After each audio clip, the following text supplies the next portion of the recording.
Champions trophy ইস্যুতে আয়োজক দেশ পাকিস্তানকে কম জ্বালাতন করেনি ভারত।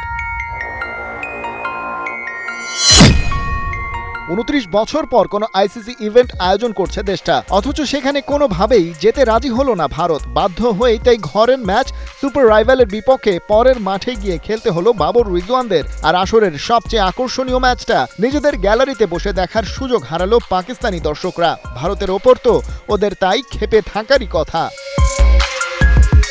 কিন্তু সোশ্যাল মিডিয়ায় ছড়িয়ে পড়া এক ভিডিওতে দেখা গেল পাকিস্তানের বিপক্ষে ভারতের উইনিং মোমেন্ট জায়ান্ট স্ক্রিনে দেখার পর উল্লাসে ফেটে পড়ে ম্যান ইন গ্রিন সমর্থকরা। শুরুতে একটু খটকা লাগলেও খতিয়ে দেখলে বোঝা যায় উল্লাসটা আসলে বিরাট কোহলির সেঞ্চুরির জন্য। এই যে ভারতের মোড়লগিরি কিংবা পাকিস্তানের পরাজয়ের বেদনা, সব ছাপিয়ে গুরুত্বপূর্ণ হয়ে উঠেছে বিরাটের প্রতি ভালোবাসা। কোহলির সেঞ্চুরি মানেই সব সময় আলাদা একটা আকর্ষণ, কারণ সবাই অপেক্ষায় আছে একটা রেকর্ডের। সচিন টেন্ডুলকার যে সেঞ্চুরি করেছিলেন তা যদি কেউ ছাড়িয়ে যেতে পারে সে তো কোহলি। ওই পথে একটু একটু করে এগোতে দেখলেই উল্লাসে ফেটে পড়ে গোটা দুনিয়া, এমনকি পাকিস্তানিরাও।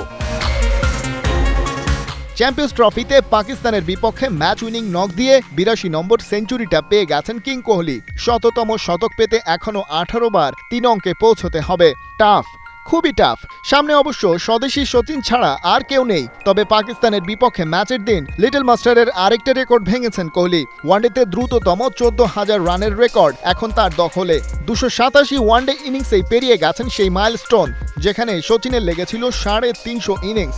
অবশ্য ওয়ানডেতে 14,000-এর বেশি রানের রেকর্ড আছেই কোহলি, সচিন সহ মোট 3 জনের। তালিকায় অন্যজন লঙ্কান লিজেন্ড কুমার সাঙ্গাকারা। এমন সব অর্জনই দেশকাল সীমানার গণ্ডি পার করে নিয়েছে কোহলিকে। নিজেদের দলের ভরাডুবির দিনে খোদ পাকিস্তানিরা তাই উল্লাসে মেতেছে স্রেফ কোহলি সেঞ্চুরিটা পেয়েছে বলে।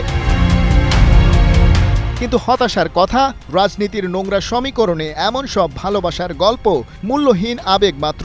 ক্রিকেট যেখানে সবাইকে এক ছাতার নিচে আনার সুযোগ করে দেয়, পাওয়ার পলিটিক্স সেখানে কেবলই ছড়ায় বিভক্তি আর ঘৃণা। চোখের বদলে চোখ যেখানে অন্ধ করে দেয় গোটা পৃথিবীকে, একজন বিরাট কোহলি সেখানে হয়ে ওঠেন আলোর দিশারি।